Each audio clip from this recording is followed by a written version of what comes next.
Halo Bapak Ibu, saudara-saudara yang terkasih. Ketemu lagi bersama saya di acara Ngopi GKI Maulana Yusuf.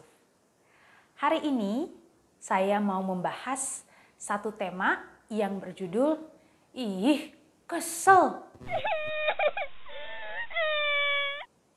Beberapa waktu yang lalu, saya dengan sengaja membuka sebuah pertanyaan di Instagram story saya. Saya berharap teman-teman di Instagram itu bisa merespon pertanyaan tersebut. Saya bertanya, apa sih hal yang membuat kamu kesel terhadap anggota keluarga yang lain selama di rumah aja saat ini? Jadi saudara, kita tahu bersama bahwa karantina ini membuat kita dan anggota keluarga itu bertemu dengan intensitas waktu yang lebih panjang daripada sebelum-sebelumnya. Kalau dulu kita masing-masing punya kesibukan, ada yang bekerja, sekolah, les, ketemu teman, dan lain seterusnya. Baru pada jam-jam tertentu kita ketemu sama-sama di rumah. Maka pada waktu ini mau tidak mau kita berinteraksi, berjumpa di dalam waktu yang jauh lebih sering, jauh lebih lama. Dan ternyata tidak jarang hal itu menimbulkan gesekan tersendiri di antara para anggota keluarga. Nah, Bapak Ibu Saudara penasaran nggak apa aja hal yang membuat kesel?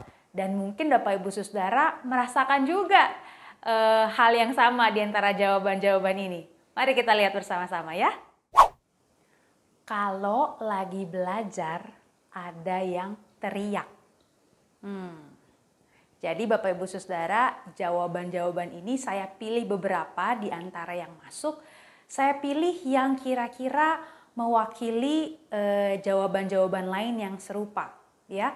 Jadi ternyata ketika ada di rumah, saudara, ada banyak anggota keluarga yang merasa terganggu ketika harus melakukan tugasnya masing-masing. Misalnya ada pekerjaan dari kantor atau ada tugas kampus, tugas sekolah. Ternyata situasi rumah itu nggak selalu kondusif bagi para anggota keluarga untuk bisa menyelesaikan tugas mereka. Lagi pengen belajar, ada yang teriak-teriak. Lagi pengen mengembangkan diri, membaca buku misalnya, orang tua ngebersihin sana, ngebersihin sini, sehingga nggak memiliki ketenangan atau konsentrasi dalam membaca buku tersebut. Apakah Anda juga merasakannya? Next, pasangan sibuk main HP, nggak ngurus anak. HP kita ini memang menjadi satu alat yang luar biasa membantu kita di tengah situasi saat ini. Adanya HP, adanya internet membuat kita masih bisa terhubung dengan dunia luar saat kita ada di rumah aja. Tapi ternyata bagi sebagian orang, HP ini juga menjadi satu kendala ketika ternyata anggota keluarga yang lain tidak bisa mengendalikan diri di dalam menggunakannya. Nah, kalau Bapak Ibu Saudara-saudara sendiri ada di posisi yang mana? Yang terus-menerus mantengin HP atau yang kayak si orang ini sebel banget ketika pasangannya atau mungkin anak-anaknya terlalu terpaku pada HP mereka dan melupakan tugas penting lainnya. Next, bikin kesel yang ketiga adalah komenin semua berita di TV dengan negatif atau pesimis, jadi bikin stres dan terdemotivasi.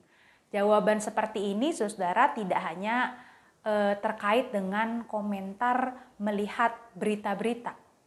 Ada juga yang menjawab dia kesal dengan anggota keluarganya yang mengomentari dia ketika melakukan sesuatu. Mengomentari ketika memasak, mengomentari ketika membersihkan rumah, dan lain seterusnya. Jadi ternyata banyak yang suka kesel terhadap apa yang disampaikan oleh anggota keluarga yang lain di dalam perkataan mereka. Hal yang terakhir, saudara, yang mungkin juga masih berkaitan dengan hal-hal yang sebelumnya tadi disebutkan adalah nggak mau gantian tugas beresin rumah. Terkait hal ini, saudara, ada begitu banyak keluhan yang juga muncul loh. Ada yang kesel karena anggota keluarga yang lain itu tidak mau bergantian dalam memasak, hanya mau makan aja. Ada yang kesel karena anggota keluarganya nggak mau cuci piring, dan lain seterusnya. Hal-hal simpel ternyata membuat kita bisa merasa tidak nyaman di rumah kita sendiri. Nah, Bapak Ibu Saudara-saudara, terkait dengan kekesalan-kekesalan yang muncul ini, apa sih yang bisa kita pelajari dari firman Tuhan? Saya akan membacakan kepada kita apa yang tertulis dalam Roma 12 ayat 10 sampai 12. Di sana dikatakan, "Hendaklah kamu saling mengasihi sebagai saudara dan saling mendahului dalam memberi hormat. Janganlah hendaknya kerajinanmu kendor. Biarlah rohmu menyala-nyala dan layanilah Tuhan. Bersukacitalah dalam pengharapan, sabarlah dalam kesesakan, dan bertekunlah dalam doa." Suasana rumah yang nyaman, saudara, tidak akan terjadi tanpa kerjasama setiap orang di dalam rumah tersebut. Rumah yang nyaman hanya bisa tercipta kalau masing-masing anggota keluarga secara aktif mengusahakan apa yang baik bagi semua. Mari kita menerapkan firman Tuhan ini dalam hal yang sangat sederhana, saudara. Tadi dikatakan, hendaklah kamu saling mengasihi dan mendahului dalam memberi hormat. Mari kita berupaya menghormati anggota keluarga kita dengan hal-hal yang harus mereka kerjakan sebagai pribadi.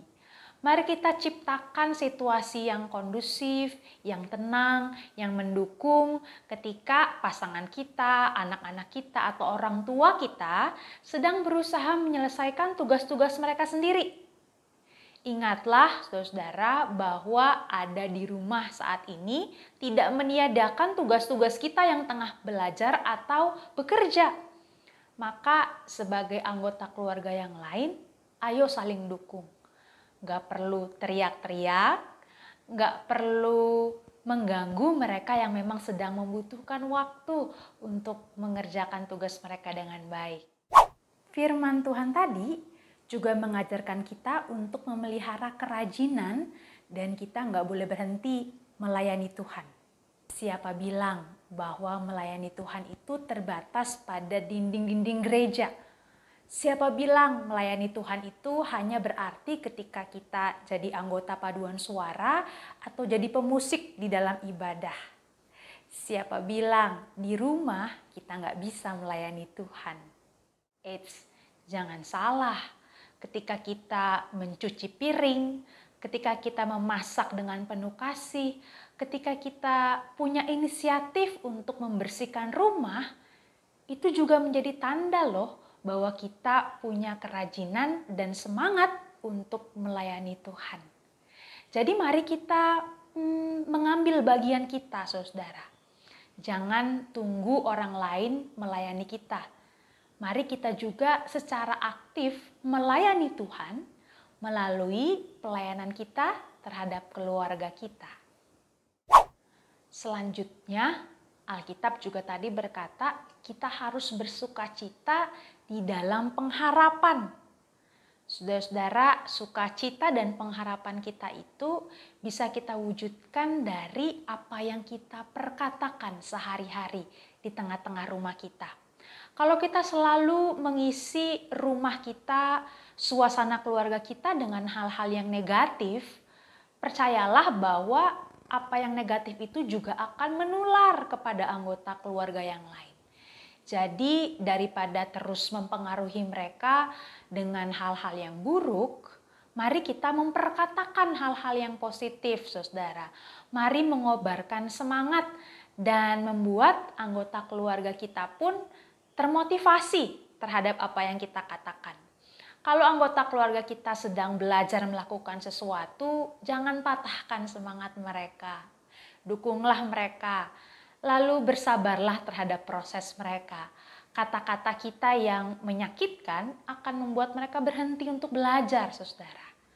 Mari kita saling memotivasi satu dengan yang lain di tengah aneka isu-isu negatif, aneka sikap pesimis yang mengelilingi kita saat ini. Nah, Bapak Ibu Saudara, ayo kita praktekkan hal-hal sederhana ini. Semoga dengan mempraktekkannya, kesel-kesel kita di rumah berkurang ya Bapak Ibu Saudara. Selamat beraktivitas kembali, Tuhan Yesus memberkati.